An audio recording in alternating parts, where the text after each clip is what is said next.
Greetings and salutations. How's everybody doing?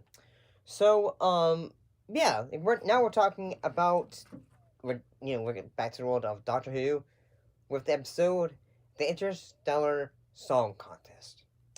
But before we get into talking about the episode, I have a question for you. We are for you. So this was the sixth episode of series 15. Season 2 of yeah. So basically, like, say in the episode, like, the Doctor and Belinda end up going to a space station, in which, basically they just gotta say, hey, it's Eurovision in space. And, it's a bunch of contestants singing songs. Anyway. Yes, I don't have much of an experience with this, Eurovision. I don't know much about it. But yeah, then again, I know bits of, American Got Talent, or American Idol, and all of that. I know some, things of that. So, I guess we can compare it to that a little bit. If I could compare this to any episode, or anything I can think of, make sense? In a way, this episode is similar to, Die Hard. In that, there is a group that is wanting to say, okay, they're trying to, in a way, have, the show become basically saying, hey, screw the organization, the corporation that is sponsoring this, because the corporation had done some terrible stuff. What is it? It's called a delta wave. Because phase 3 is the absolute best. In which they had kind of, in a way, obliterated a planet with its resources to make honey. And one thing that I will say, the thing that I think this episode does pretty well is, the sequence in which, Belinda, she has, when, after everyone is booted out of the stadium and all that, you can see that the actress who plays Belinda, she does a really good job, trying to, say, hey, what am I gonna do? What am I gonna do now? Because the doctor who was my friend, and also the person that was going to be able to help me get me back home, in a way, he was lifted out into space, and now how do we get access to TARDIS? Sector Diamond 5. But where's that? West of Angosita. But where's that? Where the hell am I? I'm stuck here on my own, and I'm nowhere. Hey. Anyway. And I will say, there's this, this gay couple who, are, they're upset because the Doctor and Belinda are in their seats, so they didn't get, they didn't get, booted out of the stadium.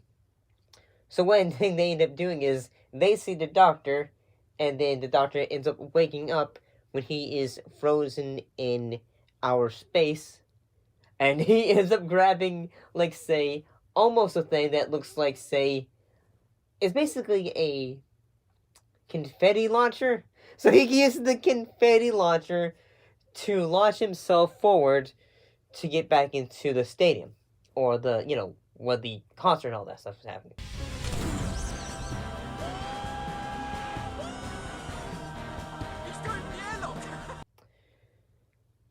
And yeah, I thought this was pretty good.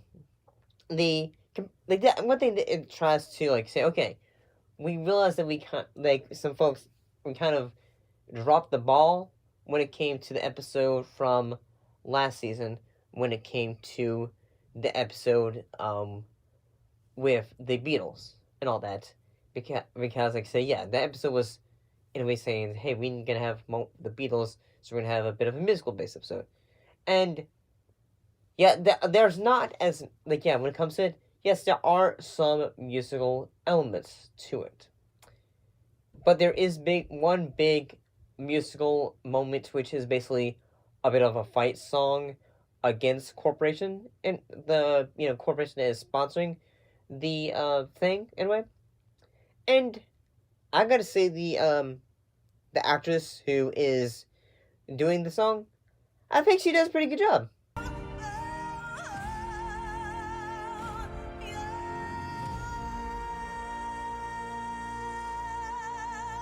I think she doesn't do too bad.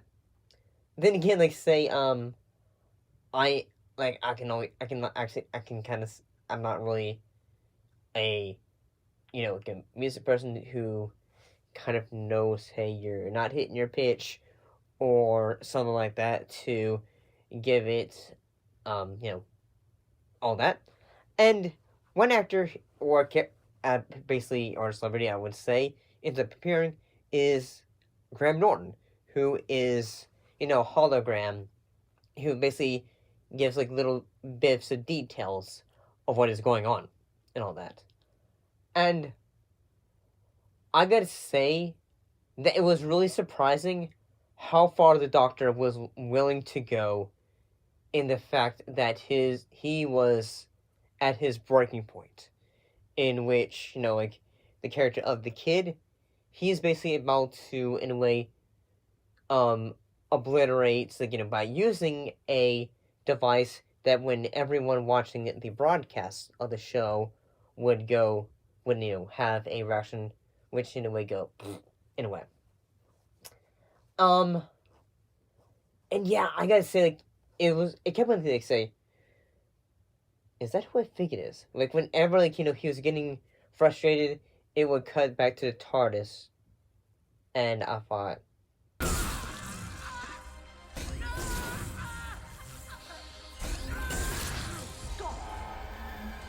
is that Susan? Yes, like say Susan, who is the Doctor's granddaughter. There was a bit of that idea in the previous season, which like it was kind of a bit of like a switch to make us go like say, anyway.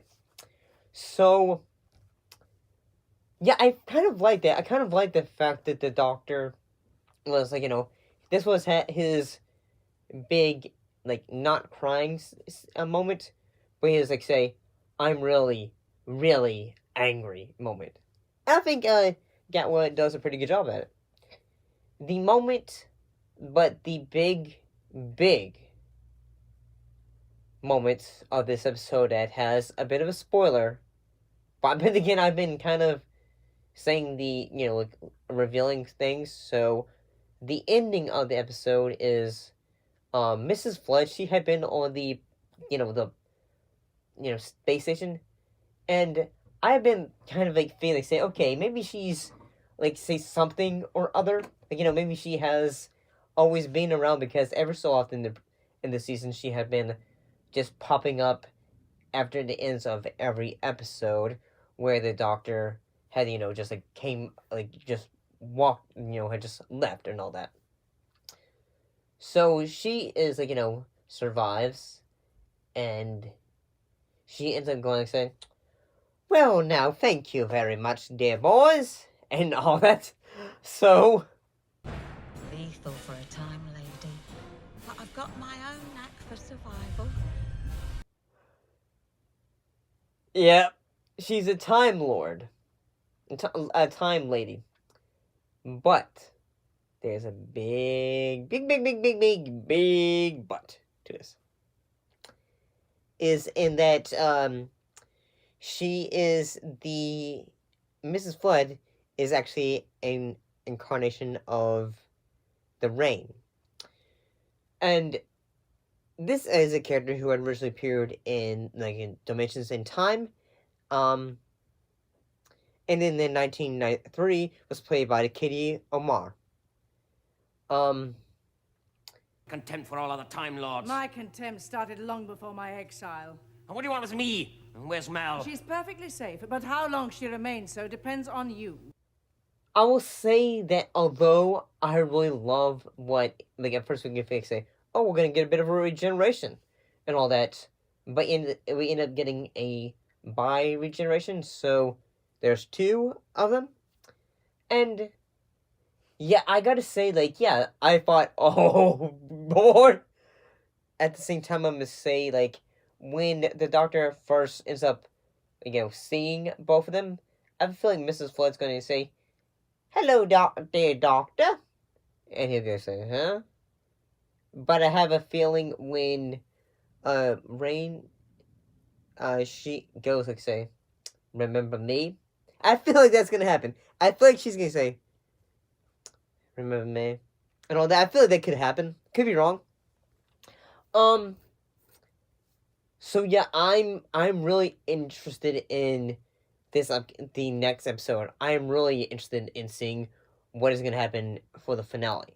Yes, our name is the Rani, although she's become a Rani, while I'm the Rani. I really am. And yeah, one thing that I'm gonna say this that although I really like this episode, at times I don't know. I'm starting to think that sometimes that idea of serializing the show. Well, I mean, it was a thing they had done in the past where, like, say, okay, they had one, like, say, multiple episodes that was, like, one, storyline, which is what they're doing, kind of, in a way, that we, like, have, like, say, one miniature plot, linking it all together. I will say that, although I kind of like that idea, is kind of a bit sad, but in that we don't, get to have, like, say, some episodes that aren't really connected to the main plot. And I know some people are just gonna go say, well, that doesn't really help keep the story flowing of, like, say, who Mrs. Flood is, or trying to use the Vindicator to try to get home for Belinda. And I'm really kind of interested in, like, say, how they're going to do this big season finale. Maybe I'll do like what I'm expecting for it. Maybe, I don't know yet. All depends on, like, if there's interest in it. I could be wrong. But yeah, I was really invested in this episode. I thought the use of, like, some of the ideas that they were using, like, say, commercialism, the idea of, like, say, hey, regret, or, like, say, the idea of, like, say, hey, letting your dark side overtake yourself, and all that. How many people did you want to kill? 3 trillion? How about we try this 3 trillion times? And I did really think it's really cool that they that the actress who plays Susan Foreman, that this is the same actress, so that's honestly pretty cool. And that it makes me think, say, okay, what are our plans for her as well? I was talking to one of my friends. She kind of theorized that maybe they'll have her regenerate. So in a way, maybe it'll be the Doctor and his granddaughter that go on adventures together. I mean, I feel like that'd be interesting. Like, it could be a bit of a family, adventure. So that way, but then again, there would also be a bit more of a dramatic element. Like, say, hey, sort of like how it was in the early beginning of the show. Like, okay, this is my family. I need this. Well, I mean, they always did this, where the Doctor is always trying to make sure his companion does not get hurt at all. But in adding a bit of that family mechanism, I'm sure we could, get a bit more of a dramatic element to it. So overall, pretty good episode.